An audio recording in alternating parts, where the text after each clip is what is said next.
Hello, listeners. Buckle up for a new episode of Voice Over Work, an audiobook sampler. Where do you listen?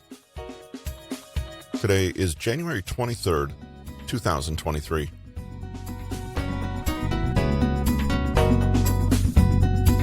Ralph Waldo Emerson defined self-reliance as being our best selves, thinking for ourselves rather than following the conventional path. Self-reliance in the 21st century, according to author Charles Hugh Smith, means reducing our dependency on fragile supply chains and becoming producers as well as consumers. In this book, author Charles Hugh Smith explores the mindset of self-reliance and provides 18 principles that advance self-reliance in the 21st century.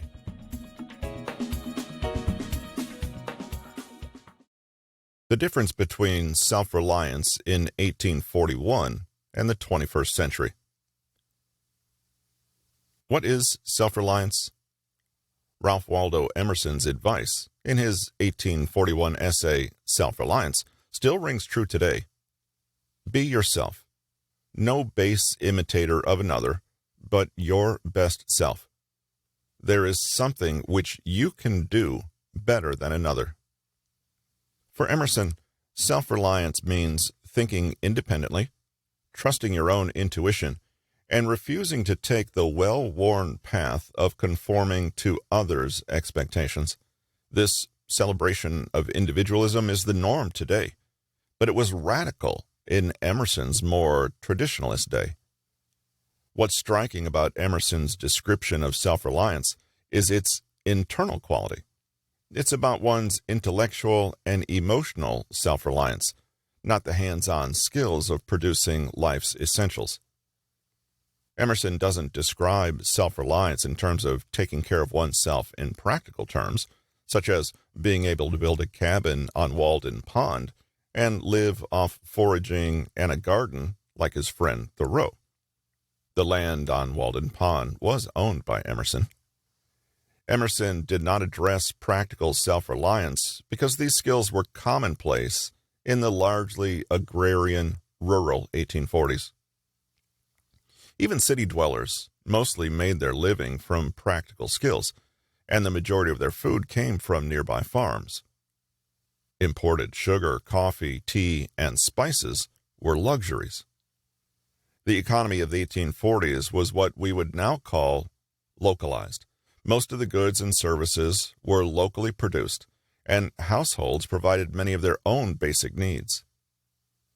Global trade in commodities, such as tea and porcelain, thrived, but these luxuries made up a small part of the economy, one exception being whale oil used for lighting. Even in the 1840s, few individuals were as self-sufficient as Thoreau. Households met many of their needs themselves, but they relied on trusted personal networks of makers and suppliers for whatever goods and services they could not provide themselves. Households sold their surplus production of homemade goods, and family businesses offered small-scale production of specialty goods, metal forging, furniture, etc., and services, printing, legal documents, etc.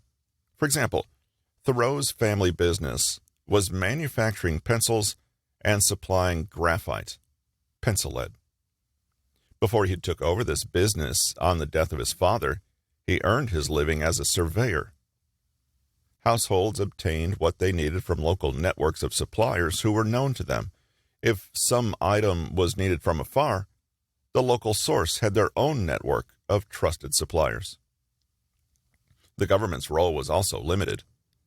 The government provided postal, judicial, and basic education systems and collected tariffs on trade, but its role in everyday life beyond these essential services was modest.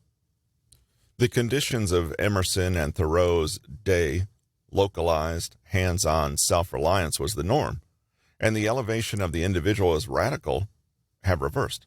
Now, the celebration of the individual is the norm, while few have practical skills.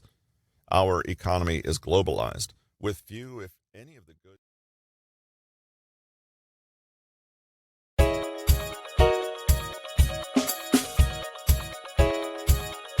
And that's this week's episode of Voice Over Work, an audiobook sampler. Where do you listen? Don't forget to join us in a week for the chapter-by-chapter preview of this book, Charles Hugh Smith's Self-Reliance in the 21st Century.